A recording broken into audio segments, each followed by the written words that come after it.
The judge in Kilmar Armando Abrego Garcia's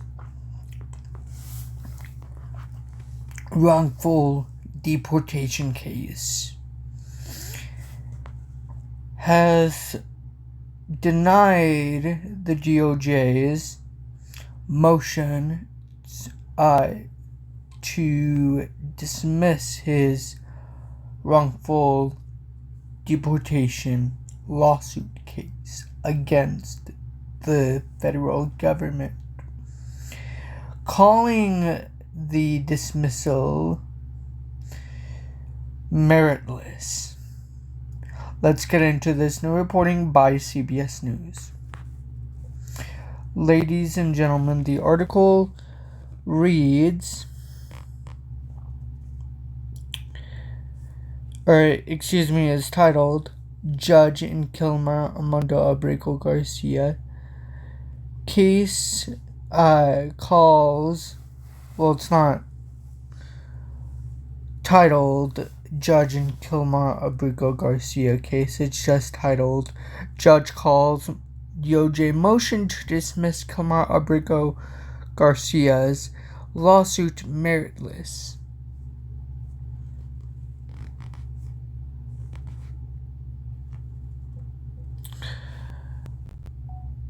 And ladies and gentlemen, the article reads,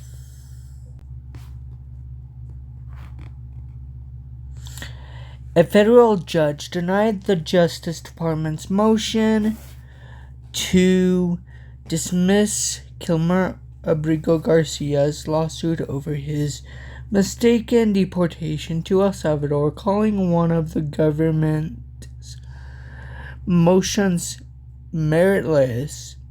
She did not immediately rule on Abrego Garcia's motion to be moved to federal custody in Maryland pending his criminal trial in Tennessee on human trafficking charges. U.S. District Judge Paula Xinis, Xinis, said to Justice Department Attorney Bridget O'Hickey, "You made 3 arguments, defendants, and none are availing. Meritless."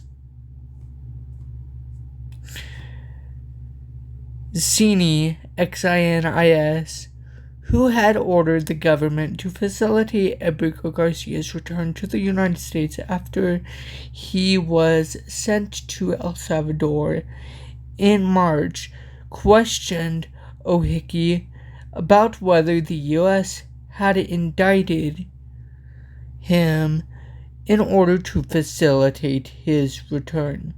The government did not notify Xinis, Xinis, or Abrego Garcia's attorneys when he was returned to the U.S. in June and immediately indicted.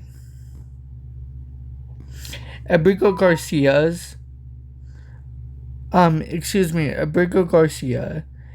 Salvadoran national, was part of a group of more than 250 Venezuelan and Salvadoran men who were deported from the U.S. to El Salvador and held in CCOT, a maximum security prison, in mid-March. Soon afterward, he sued the government over his deportation. His amended suit asks Xinis, Xinis, that he be held in custody in Maryland rather than in Tennessee, where he is currently being detained in, as well as to block his deportation. Obviously, you did have power to produce Mr. Abrego Garcia, because you produced him.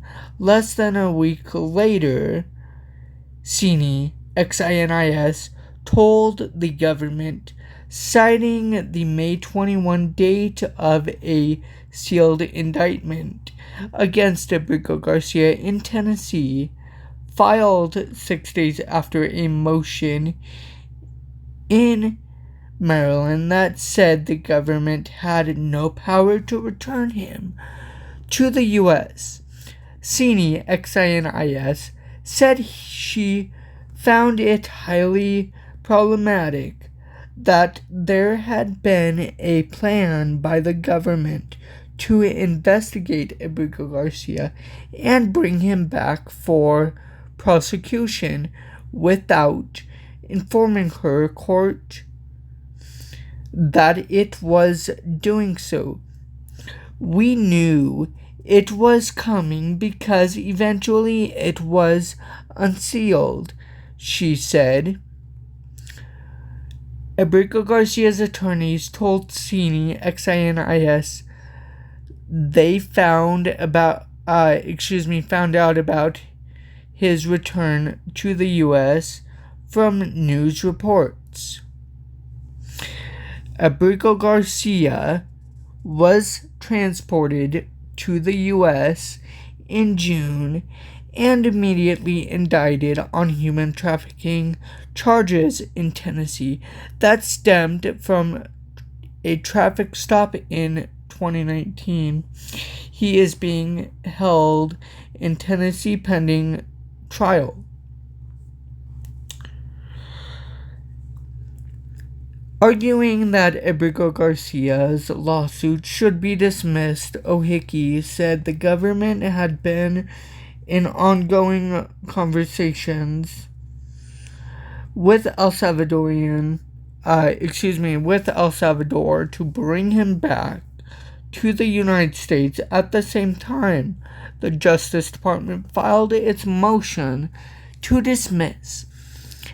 How can this representation be one I can credit? Xinis, Xinis asked.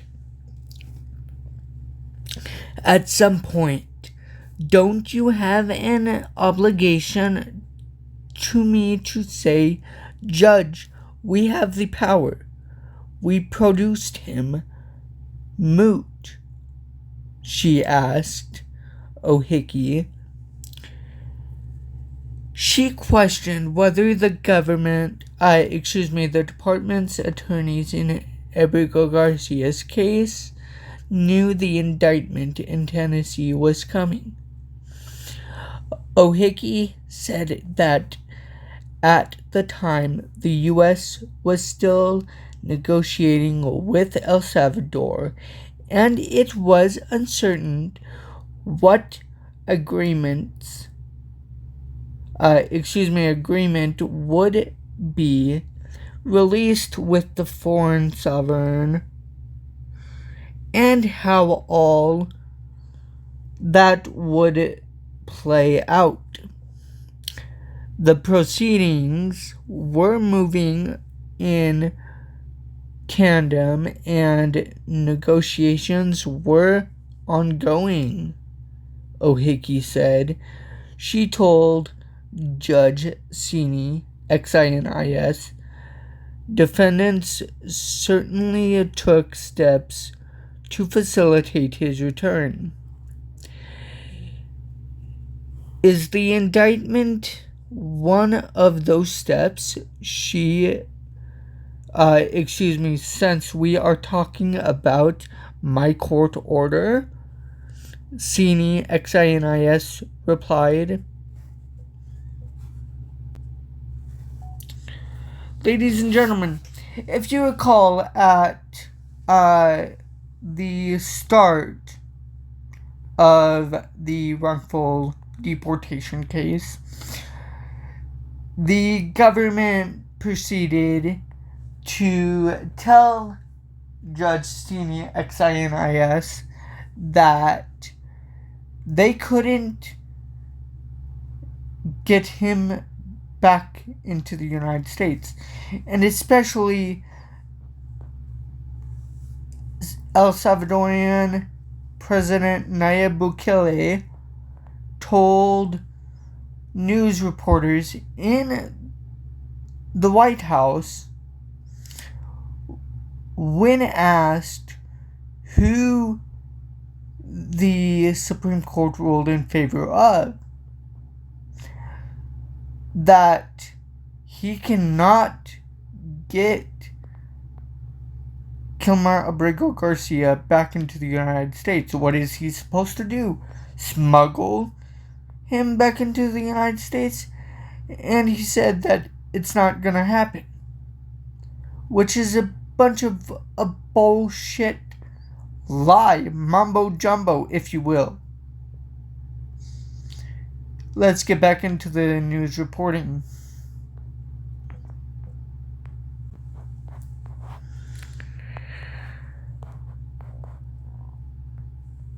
Abrego Garcia wasn't under investigation until April, a month after this case started. Xinis said a convention O'Hickey denied. "I don't believe that's true, Your Honor,"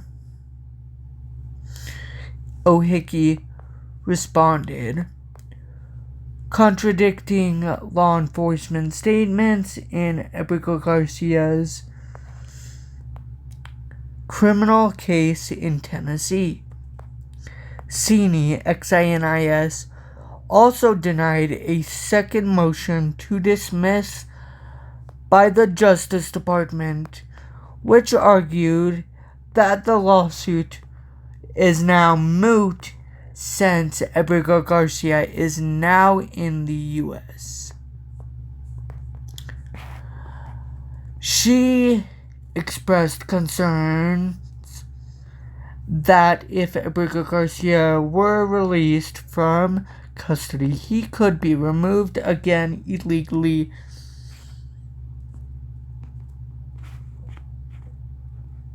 My editorials note.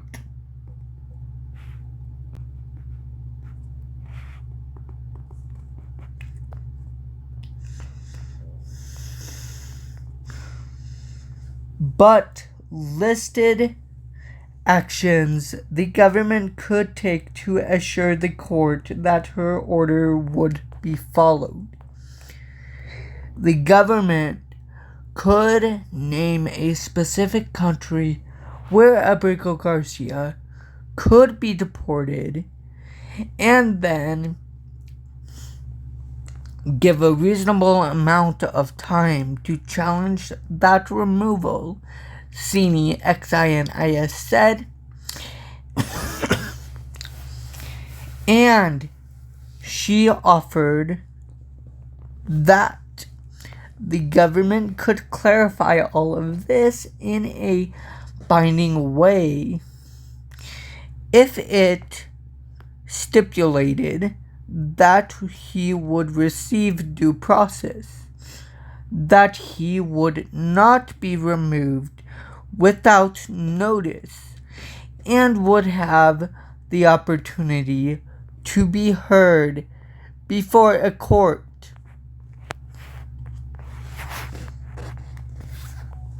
Ladies and gentlemen, as per required under United States law, that everybody be heard before being shipped off to some foreign gulag and punished after the fact. That they're illegally shipped off to some foreign gulag. Let's get back into the reporting.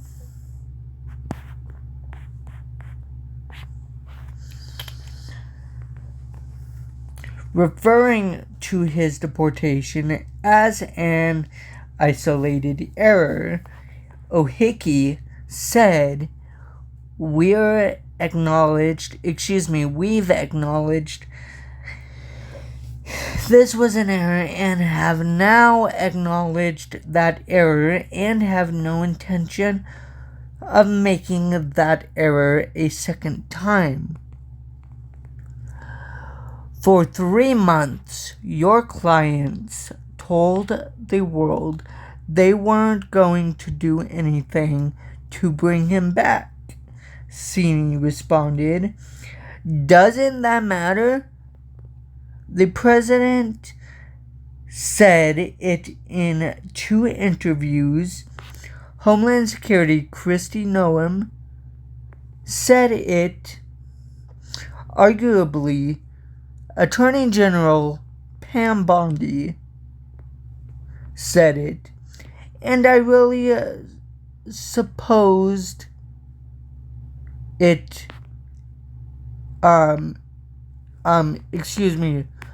supposed to ignore it all. Ignore all that. I have been told that there was no error. Xinis,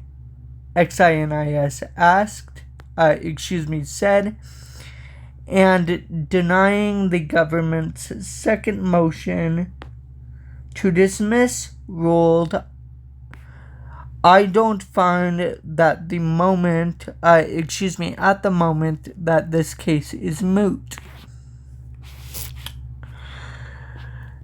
Justice Department Attorney Jonathan Guyon, Guinn, said that if Abrego Garcia were released from pretrial detention in Tennessee while his criminal case is unfolds, that the Department of Homeland Security intends to remove him from the U.S., but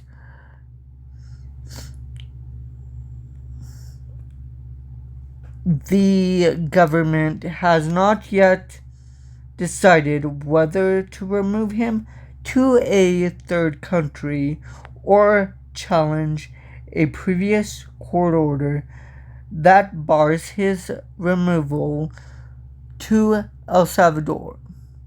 Xinis ordered additional testimony on Thursday,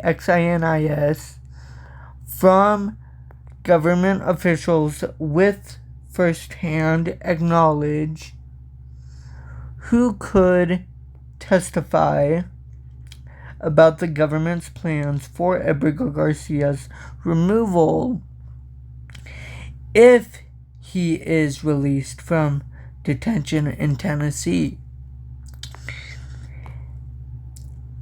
It's like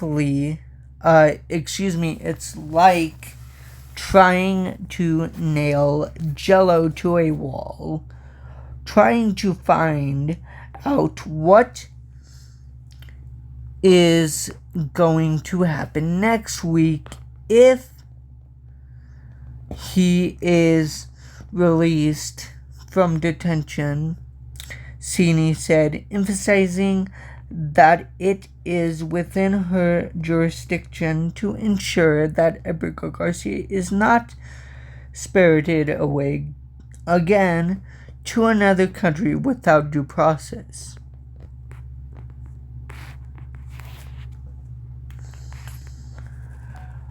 Ladies and gentlemen, that's going to do it for this legal breaking reporting video analysis update. If you did enjoy this legal breaking reporting video analysis update, please, firstly, like, comment, share, subscribe, and enjoy.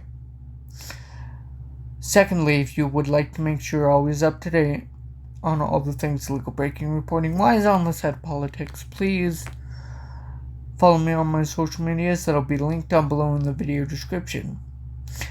There you guys will be updated instantly when I upload brand new legal breaking reporting analysis videos to the channel. Thirdly, if you guys would like to stay up to date as well on all the things legal breaking reporting wise, please hit the bell icon as well as the all notifications option. The all notification option is located directly beneath the screen here on the right hand side of the subscribe button. Fourthly, ladies and gentlemen, please help me reach and achieve the goal of 200 plus subscribers. The reason why, ladies and gentlemen, I'm saying 200 plus subscribers is because right after we reach the goal of 200 subscribers, we have more subscribers to reach and achieve. Right after we reach and achieve the goal of 200 subscribers. Fifthly, ladies and gentlemen, please stay safe. Lastly, please stay positive. And always look for the points of light in today's unfortunate, illegal, induced darkness caused by the illegal, unconstitutional Trump administration, Trump regime. And until my next legal breaking reporting video, and video analysis update, please look out for my next legal breaking reporting video analysis update.